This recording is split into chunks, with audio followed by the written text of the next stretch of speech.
Hi, I'm Greg Uland with Reynolds, and this is Connected. We're live at the NADA show here in Las Vegas, and right now I get to sit down with Mike Hanna. Mike is the CEO and founder of TrueSpot. Mike, thanks so much for joining. My pleasure. Great to be here. Thanks, Greg. Yep, for sure. So, Mike, I wanted to start. Well, first of all, let's talk about real quick. What is TrueSpot? What do you guys do? Yeah, so TrueSpot is a location services company. So we invented a technology and a platform that allows you to track cars, keys, dealer plates, anything that moves at a dealership or at other campuses as well. All right, so we'll get into it a little bit more, but Sure. before we get there, talk about your background, kind of how you got to this spot in your career and what that's looked like. Yeah, it's been a journey. So my background, I've always been in high-tech telecom and wireless, companies like Ericsson and Nokia, really kind of the cutting edge of the convergence of wireless device and from voice into IT, IP, how that comes together with data. So I had some really fun, just how that started to work. First picture messaging in a mobile device, and worked on some of those things that we kind of take for granted now. Now it's this smartphone in your pocket, does anything and everything all the time. But really had access to a lot of the technologies that were actually invented within the companies I worked at. Yeah. And so 2016 timeframe, just started getting together with a few other technology geeks like myself, and we started building out a technology platform that very soon became what TrueSpot is today. Yeah, so think about, because this fascinates me, because telecom and just that entire mobile industry, it's grand scheme of things, it's brand new, right? Pretty much, yeah. So when did you start in that industry? Oh wow, 97. 97. Yes. So I mean, really right at the beginning. But the beginning, we were. You didn't even have a clock on your phone at the time, and you couldn't actually. There was no text messaging as well. So take it back as far as in mobile devices before that, but in the very beginning of the digital stage of and cell phones were analog before. Yep. The very first we call 5G today, where we're at today, 1G digital technology or 2G digital technology. So yeah, it's crazy. I feel like it's been like 30 years almost. So it's been too long probably. But well, and it's wild to go from. Well, and you hear it all the time, right? Going from 0 to 1 is really hard, right? But then going from 1 to 100 with where we're at now, it's not easy, but seeing the acceleration, it feels like it goes so quick. You look back, it's 30 years, but it feels like, man, a lot's happened. It's nuts. It's just, and the acceleration of the change. I remember before all of the things we can do today with our phone, gaming and all these sort of things, I would talk about them at conferences and shows and all these sort of things. And I was so excited for the future that it was going to bring them a little bit. We use these things too much. Yeah. Too much a part of our lives, my kids' lives and everything else. Now, how do we take a step back from them? So it's like, what did we do? But the technology and what you can do is just astonishing. You have the power of the world and all the world's knowledge in a little device in your pocket, and you can do anything at any time with it, basically. So yeah. So having that background and having that experience, I assume, really kind of led you down the path to start TrueSpot. I mean, you think about location intelligence and what that means. I mean, it's got to be anchored in all of the knowledge that you gained and the experience you gained over the years. Yeah, so I had actually a really great head start from a technology perspective, being at actually Ericsson and Nokia in this particular case. Just access to that technology at the invention level. So literally within like Nokia Research Center, we were inventing some of the technologies that we use today and before they became commercialized and turned into products with brand names. So early access, actually looking at those things, figuring out how we standardize those things, taking those things to market. So I knew a lot of inside baseball when I started the company from just what you can do with the technology. So we built a system that leverages some of those technology components and figured out some things early on of how to make all that work and do what we do. So yeah, it's been super exciting to do it, but then obviously to see it go from idea to concept to actual, hey, it works. Yeah. So what is the, and I don't want to get too technical. We can go, I guess we can if you want to, but and people can obviously learn more at TrueSpot.com. But what's the anchor technology? So I think about it, right? And you have these tags that go on whatever you want to put them on, a key or a car or whatever, and you can track wherever they are. There's all these different sensors, I believe, that pick up the tag. Correct. So how does it compare to like RFID technology? What is it? The same thing? Is it different? How does it compare? Yeah, it's a great question. So the tags, it's very multimodal from a technology perspective. Okay. So one of the things that we do, just to compare to RFID, RFIDs are very much touch and manual process is needed. So not only it's RFID, you can deploy it and that sort of thing, but you actually have to be really close proximity with whatever you're tracking. So if it's an RFID tag on something, you almost have to touch a gate. Okay. And so it takes a step. So if you're in a car dealership or in a hospital, which we also track assets and things there, you actually have to touch. And really probably the biggest market for RFID and location tracking was hospitals, just big need for that. But those systems largely failed because you'd have to have a nurse or somebody touch actually the asset they're tracking to an actual gate. And so it just created extra steps. Anytime you give a human extra things to do, sometimes and somewhere it's going to fail. Right. And if it fails one time, when the user actually goes to use it and it's not where it's supposed to be, then it kind of fails for everything. But the difference between RFID is very localized. So in our tags, we have a proprietary version of Bluetooth Low Energy that we've kind of built and optimized through the years to do power efficiency and all the little cool things that really make the system work differently and better than anything else. But you don't have to touch it to anything. It's broadcasting at a 100 to 300 foot range or radius.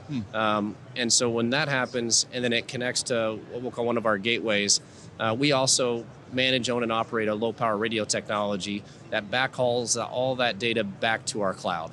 So not to get too geeky with it, but we function just like a private network operator, I say it like we're like a mini AT&T, but at a campus level. So the system we deploy allows you to track everything kind of in real time, great fidelity from a location perspective, but we're not worried about anything else. No IT concerns, no Wi-Fi concerns, no power concerns. Because of the low power capability of the system, we can do things on solar and battery power that allows us to plug and play a network at a dealership, at a hospital, anywhere else, do it at a price point that nobody can match, and at a performance level that there is no equal to in the market. So you mentioned hospitals, and it's more curiosity for me. I don't know if anybody else will find it interesting, but obviously there's a lot of assets in a hospital, but what types of things are they tracking? In the dealership world, I think that the easy one that makes complete sense is keys. Like that just it's logical, right? But what in the medical field, what are they tracking? What are they? Everything. So it's everything in a hospital moves, from the beds to the bedside equipment to the wheelchairs to the stretchers, day beds, you name it. Every single thing in a hospital is meant to be movable.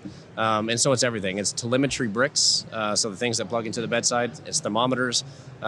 These are, interestingly, a lot of them are high-value assets. I mean, $3,000, $10,000, $20,000, depending on the machine.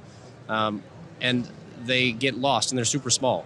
And so from a hospital perspective, very much the same as a dealership campus to us. We track every single thing that moves, even to the point we have hospitals that are tracking ladders. So as the system's deployed, it's like, okay, we're tracking biomedical equipment, stretchers, day beds, et cetera, everything that moves. And then the facilities, hey, we got 20 ladders and people keep taking our ladders and we can't find them when we need them. And then they add them to the system, they're tracking them as well. So it's anything and everything. If it's a valuable asset or if it's just value from a time-based perspective, I need to know where it's at in real time. Obviously, ladders are one thing. Stretchers can be a lot more important when ambulances are queuing up through an emergency department and you got to get patients out of the ambulance into the emergency room and triage and that sort of thing. So ladder's not quite as important from that sense, but it's anything and everything. No, that's very cool. I mean, it's amazing. You get, or at least for me, I get so dialed into our industry, and then you start to think about the other applications. So it's cool that you get to live in a couple different worlds almost. It's super cool. I say I speak technology. I've been in technology forever. So I speak that, I speak geek, and I speak dealer. So I've worked at a dealership, and I've been in, obviously, the car industry for the last 6-7 years with TrueSpot. But healthcare, a whole new language. So I'm learning to speak healthcare as we speak, actually. So it's been really exciting. No, that's good. That's good. All right, so Mike, talk a little bit about this concept that you built the company on, which is location intelligence, and just educate educate anybody listening on, when you think about the concept of location intelligence, what does it mean today, and what can it mean in the future? You talked about your experience with the phone companies, right, and developing what can happen in the future, and you were probably talking 20 years into the future when you were talking about some of this stuff. But thinking about the technology that's in place. So first of all, what's it mean today? And then second of all, where do you see it going? Yeah, that's a great question. I love that question. So we started the company with TrueSpot, and we had the kind of the trademark. It's location is everything. So just like real estate. So the location of a car, location of a key, that's everything. You can run operations around it or get that customer in a test drive faster, all those sort of things. But over time, we started to realize it actually only starts with location. Because once you have location and you have an understanding of operations and workflow and process at a dealership, front of the house, back of the house, doesn't matter. And then you have what we'll call geospatial understanding of like certain work happens in certain places. So if you know an asset's in a certain place, like in a service bay, for example, you know the tech that's in that bay, you know the equipment that's in that bay, so you know actually what work is happening if that car is in that bay. All those things get correlated together. So you can start to automate workflow process, the intelligence behind exception reporting and understanding and across the dealership. It blows my mind as we start to go through this with our dealer partners, but we're just at the point, especially with Reynolds, as we take location and then translate that into location intelligence. And AI is obviously a huge buzz, and everybody's AI this and AI that. So we look at AI obviously as what AI is, and tremendous impact, and already is. But then if you take location and put it in the context of artificial intelligence and what we call geo intelligence, so we're taking the location piece and using that to drive AI from how can I be smarter, faster? How did this system make decisions for me or alert me when something's wrong? Most of our dealer partners say, hey, everything is working great, fine. We don't need to know about that. But the 2 or 3 things every day that need to be raised to my attention, I want to know what those are in real time. And so we spend a lot of time looking at what's not working, because those are the things they need to be fixed. That's where you're losing money. Either a car is sitting somewhere and holding time is just adding up, so your time to line is affected, or whatever the case may be. Yeah. Yeah. Is anybody using, this might sound silly, but we think about all the time, especially in the service department. Yeah. When a technician's not in the bay, it's wasted. It's dead bay time. Absolutely. Right? It's yeah. wasting time. Can't sell it. Has there ever been any applications where the tag is with the technician to see like where he's going, how much time he's spending walking to parts and walking? Yeah, that's a great question. So applied time and fixed ops is huge, and we know we have a direct effect on applied time. Yeah. And so just by virtue of always knowing where the car and keys at, you're no longer wasting time trying to get that car in there so the tech is working, getting the job done, getting it done so it gets to the next car. And it's just like you said, you lose a minute, you've lost a minute forever. Tracking of the tech, we've talked about it quite a bit. We do not do that today. Yeah. And we've stayed away a little bit from tracking people. Like we track a couple dealerships track dogs, and just speaking of things we track. Yeah. So the campus dog is being tracked by our system. It's one thing we're considering, especially in healthcare and also the dealership side. Does it make sense to track and different things, people being tracked and different things can start to, not that there's HIPAA data and all this other kind of stuff that we have to worry about necessarily, but you're tracking a person, so it's a little bit different. Right. So we're considering some of those things, and I think at some point we will be in the automotive side, like using that, but not today. Yeah, I just think about the efficiency gains, and if you can identify that your collection of technicians, right? Let's call it 15 of them, right? Collectively, are spending 2 hours at the back parts counter every single day. Yeah. It's like, okay, we got to probably solve that problem. That's a bigger problem than you're even noticing. Yeah. Because it's just the way things are done. So I don't know. It's I love the point, and I love the application of it. So yeah, we look at it from an asset perspective only today, kind of in that same sort of vein. But yeah, the person applied to the same. I mean, it's the same principle. So it's great. I'd argue that time and service is an asset, right? It is. I mean, that's their inventory. So it's a good point. All right. Well, one other thing I wanted to talk to you about, Mike, and we'll probably talk about more things, but this might sound funny, but I mean, you're a pretty fit guy, and you're running a company, yes, which is a big ask. I think you have kids too. 3 kids, yes. Okay, how old are they? 18, 15, and 12. But actually, they're all about to be those ages, so they're 1 year younger. But yeah. So you're chasing them all around still? Yes, that's what keeps you fit. Yeah. Well, so I'm curious, and what I'm getting to is, I'm assuming you make time each day or certainly each week to provide some level of effort to stay physically fit. Yeah. Talk about that balance, because I think it's not something that we talk about a ton, but I think there's a lot of people that want to be active and stay fit, but it's just, I mean, for all of us, right? Time just gets away from you. Yeah. Like you get up in the morning and you have a million things to do. Your inbox is full. So you do that. And then, you get your kids ready or whatever. And then you go to work. And it's so hard to create the time in the day. So I don't know. What are your thoughts on that? And how do you prioritize it? Yeah, and I love the question. It's tough, as you said. So one, with TrueSpot, the motor's running so fast all the time anyway, then that obviously helps. But just actually getting to the gym, riding my bike, love to play soccer, just going out with the kids and doing different things. And so I try to get to the gym 2 to 3 times a week. Usually it's loaded to the weekend, Saturday, Sunday. Yeah. And those 2 days are kind of makeup days. And so, and then during the week, it just depends on travel and stuff like that. But I love sports. One of the things I would love to do more at a pace is play soccer again. I love play competitive soccer, but so that's one of the things. But in the meantime, skiing, snowboarding in the season, that sort of thing, love to. But you just have to make time. You have to fit it into the schedule and know that, hey, commit to it. And for me, it just makes me happier, faster, efficient, more at work and everything else. And so then I get to eat more, and I love to eat. So that's also part of it. So yeah. Well, that's the other side of it too, right? If you're busy all day long and you don't eat any food, that you don't have to work out as much. So. Yeah, it's trade-offs. But yeah, right. Yeah, right.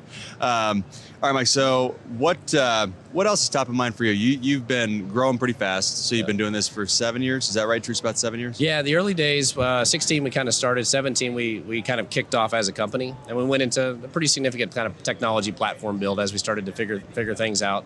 Kind of slow progress at first. You kind of typical raise a couple seed raises and build, get a few customers on, build, learn. And then really start to scale. Actually, it's been crazy times the last few years, but I think 2020, maybe it's 2021, was our first NADA. Yeah. It was right at the beginning of COVID. So we came out of that show just like, holy cow, like it was fantastic, customer signing up, and the world shut down for a while. And so then you kind of, as everybody else, kind of adapt and work through the ups and downs. And automotive is really the tip of the spear, in my opinion, when it comes to just rising interest rates, economy, and different things like that. Dealers feel it first and sometimes the hardest. And so those times are always challenging for everybody. So learning, navigating those. And the key for us is obviously we have to provide extreme value to our dealer partners, and how that location of not only finding cars and keys, but maximizing operations. So love being challenged on the ROI piece, because we get leaner, more efficient, sharper what we need to do and how we create value. I may have gone off tangent on your question. No, you're good. Yeah. So. All right. No, perfect. Well, Mike, anything else top of mind for you? Anything that we didn't touch on that you would want to talk about before we hop off? But glad to be here. Reynolds is a partner of ours now. Absolutely. We're super excited about the relationship, and just working with Reynolds has been the team and everybody has been fantastic. So we're excited to be a part of that. That's kind of top of mind, and just working with all the Reynolds families as part of that. So we're super excited about the opportunity and just being able to build and grow, and also obviously with the Reynolds support. So that's fantastic. No, fantastic. It was a great conversation. I appreciate you hopping on. My pleasure. So Mike Hanna, CEO and founder of TrueSpot. Have a great rest of your show. Thank you, sir.